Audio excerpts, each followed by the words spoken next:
ظهر منافس ليه في السوق وهي كانت شركه باي بال اللي مكونه من ماكس ليفشن وبيتر سير. بس التنافس الشرس ده ما دامش الا لسنه 2000 لما قرروا فجاه انهم يندمجوا وحصل ايلون ماسك على اكبر نسبه للشركه وبقى هو السي اي او. ولكن في وسط الدوشه دي بدات تظهر خلافات. وتوقع يا صاحبي ايه اللي حصل انقلاب على ايلون ماسك وهو مسافر هو ومراته، واخد بيتر سيل منصب السي اي او. وطبعا صاحبنا الزعلان ما قدرش يعمل حاجه. لكن بعد سنتين بالظبط جه الفرق وقررت اي باي تشتري الشركه بمليار ونص دولار، وطلع ايلون ماسك 180 مليون دولار. لكن القصه الحقيقيه بتبتدي هنا. بعد البيعه اللي تمت دي رجع ايلون ماسك انه يجري ورا حلمه وهو انه يسافر الفضاء، وخصوصا ان اول لعبه ليه كانت احداثها في الفضاء. شاف خطه ناسا لعمل مستعمره على المريخ، انبهر واتحمس. لكن شاف ان ناسا ما عندهاش خطه مباشره تمشي عليها، فقرر يعمل مشروع مارس اوسيس او واحه المريخ، واعلن عن مشروع لارسال روبوت عشان يزرع نباته في المريخ ويحسب وقت نموه. وفعلا بدات رحلته البحث عن الصاروخ، فراح روسيا عشان يشتري صاروخ بسعر رخيص. لكن اتنصب عليه ورجع قفاه مقمر عيش. لكن في نفس الوقت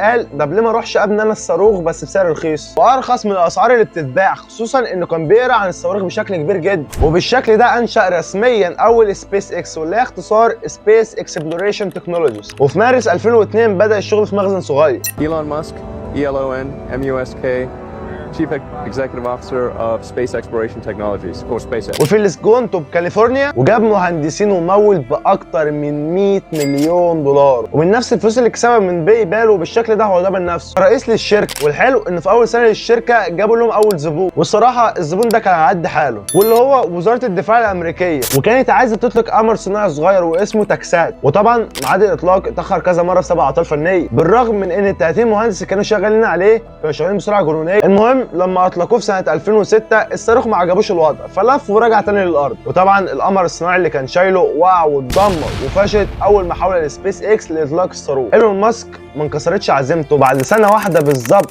عمل محاوله لاطلاق الصاروخ للمره الرابعه. وصح كان فاضل شويه وتنجح، لكنها فشلت في اللحظه الاخيره. وهنا الوضع بقى حرج جدا.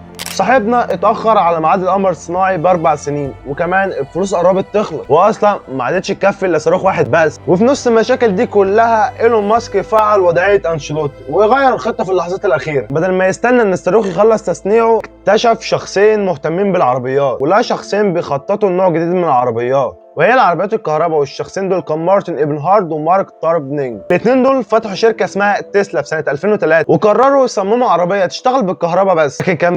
لكن كانت مشكلتهم الوحيده ان المجال ده ما كانش فيه مستثمرين في مجال زي ده، وخصوصا ان اخر شركه نجحت في مجال العربيات كانت سنه 1925. وهنا جاهم المنقذ المجنون اللي ما بيخافش، وهو عمك ايلون ماسك في وضعيه انشيلوتي، واستثمر معاهم باكبر دخل وهو 6.5 مليون دولار. وبقى عمك ايلون ماسك هو اللي تشيرمان، وكانت خطتهم انهم يعملوا اول عربيه رودستر تشتغل ببطاريات الليثيوم لغايه سنه 2006. وكان متوقع ان العربيه تكلف 90,000 دولار وتمشي 250 ميل في الشحنه الواحده. وفعلا اعلنوا على العربيه وبدات الطلبات تيجي، والشيكات بدات تنزل لهم من كل مكان. وسنه 2007 ظهرت اول عربيه كهربائيه. للاسف كانت كلها مشاكل وكلفت اكتر من المتوقع واتباعت باقل من المتوقع، وكل ده خلى الشركه في موقف صعب جدا. صاحبنا ايلون ماسك بدات ثروته تنزل ومشاريعه بدات تخلص، وكان بين قرارين: يا اما يكمل في واحده من الشركتين ويسيب الثانيه، يا اما يقسم الفلوس اللي باقيه معاه، وهم كانوا ساعتها 22 مليون دولار، ويكمل في الشركتين. حس نفسه فقير.